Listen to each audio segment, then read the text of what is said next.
Naging mapayapa at maayos ang paggunita ng ika-128 anibersaryo ng Araw ng Kalayaan ng Pilipinas sa buong bansa.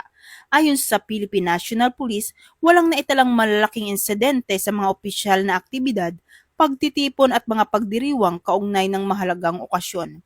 Mahigit 90,000 PNP personnel ang ipinakalat sa iba't ibang bahagi ng bansa upang tumulong sa pagpapanatili ng kaayusan at seguridad sa mga pangunahing venues, transportation hubs at mga lugar na dinayo ng publiko.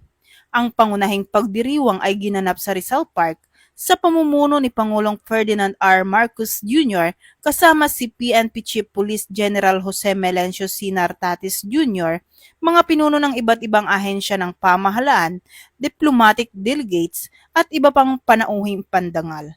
Kasabay nito, nagsagawa rin ng mga flag raising at iba pang aktibidad ang mga police regional offices, provincial police offices, city at municipal police station sa buong bansa bilang pagpupugay sa kalayaan ng Pilipinas.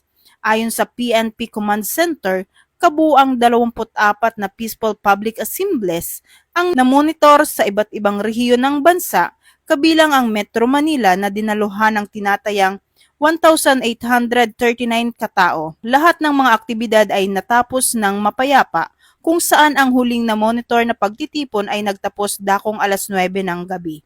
Pinasalamatan din ni Police General Nartates ang mga pulis, partner agencies, local government units, mga voluntaryo at ang publiko sa kanilang kooperasyon upang maging ligtas at maayos ang pagdiriwang. Samantala, muling pinatibay ng Philippine National Police ang kanilang pangakong panatilihin ang kapayapaan at kaayusan sa mga mahalagang pambansang okasyon alinsunod sa adhikaing bagong PNP para sa bagong Pilipinas, serbisyong mabilis, tapat at nararamdaman.